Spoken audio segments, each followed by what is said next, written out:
one win in 7 league games. I just wondered, where do you think it's not quite gone right for your team in the league recently, and how do you fix it?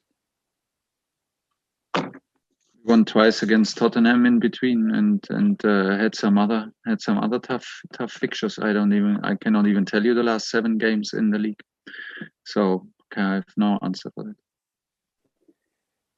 In terms, it's specifically in terms of the league competition, because obviously Chelsea every season are expected to be challenging for that. How concerning is just that particular run in league fixtures? How do you find that more consistency? I answered this question 100 times. If you look at our situation of long-term injuries, of key players injured, and of COVID, and you look at our schedule, you will have the answer. Cheers, Paul. We're going to move on to John Cross. Hi, Thomas. Can you just assess the performance? Perhaps really. I mean, obviously you went ahead, weren't able to hang on to it. Why couldn't the team press home that advantage? Because we're tired, we're mentally tired and physically tired, and you can see it in our performance. That's as easy as that. Okay, we'll move on to Jim. Should those triple substitutions that came in 78 minutes, Thomas, do you feel maybe those substitutions should have come a bit earlier?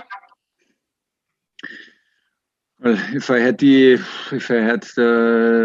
impression that we needed earlier, I would have done earlier. It's you never know. The time passed by. It was we could have done earlier, but I had to wait if Brighton maybe changes their structure. We struggled with Marcos Alonso and the yellow card, so there were some reason not to do it earlier, and that's why we did it in the last 15 minutes.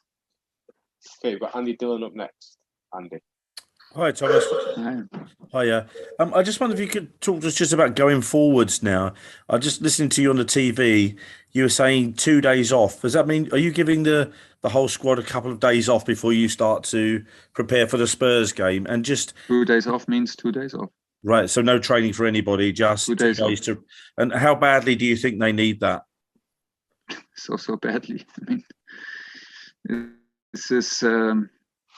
You can send excuse or whatever, but it's like this. I mean, look at our schedule. Look at the schedule. When we arrived at Man City, we had a Carabao Cup match in between. They did not. Now we arrive here. They have more days to prepare. They have the whole week to prepare before.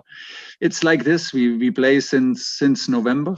I think we play since November. The team that plays, and we need to recharge the batteries, and we need to deconnect. This is my feeling. That's why I give the players 2 days off, and then we will prepare 2 days. We will use Friday, Saturday to prepare Sunday, because there's the next game against Tottenham. Cheers, Andy. You're going to move on to Sam Wallace.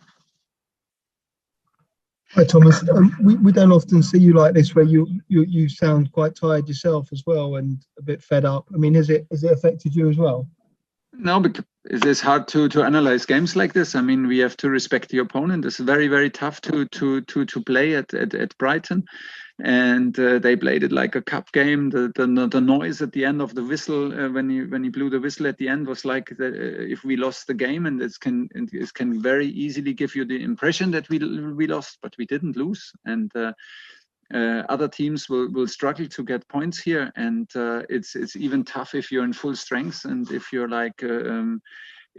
like not tired. So there are some obstacles to overcome here, and I simply refuse today to be angry or because it's not about the ambition and not that we want. You can, of course, we were a bit lucky to be 1-0 ahead, and you can take advantage of it, score a second one, but we struggle to show the quality, and we know the reasons behind it, and of course we demand a lot from us, but this is not the moment to be too harsh with the team.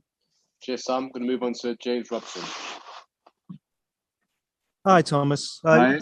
You're talking about the schedule and how extraordinary that is. I wonder, have you ever experienced anything like this in your managerial career? And when you say about the players being tired, how much of a concern is that going into what feels like a really big game against Tottenham on Sunday?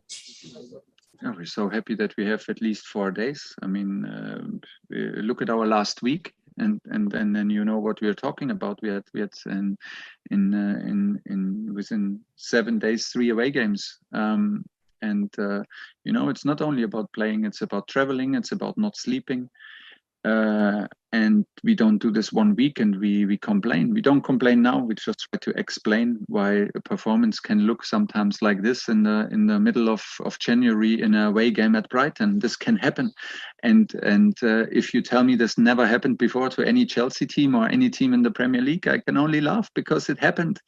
And if we do this since November, so we arrive in a game where we don't reach our full potential. Okay, welcome to reality. I mean, you cannot be surprised. I mean, we want more, we want to do it better, but in the end, you have to accept it. That's okay. We take a draw and we go. We tried everything. We tried hard, but it's a certain level of fatigue that you can feel.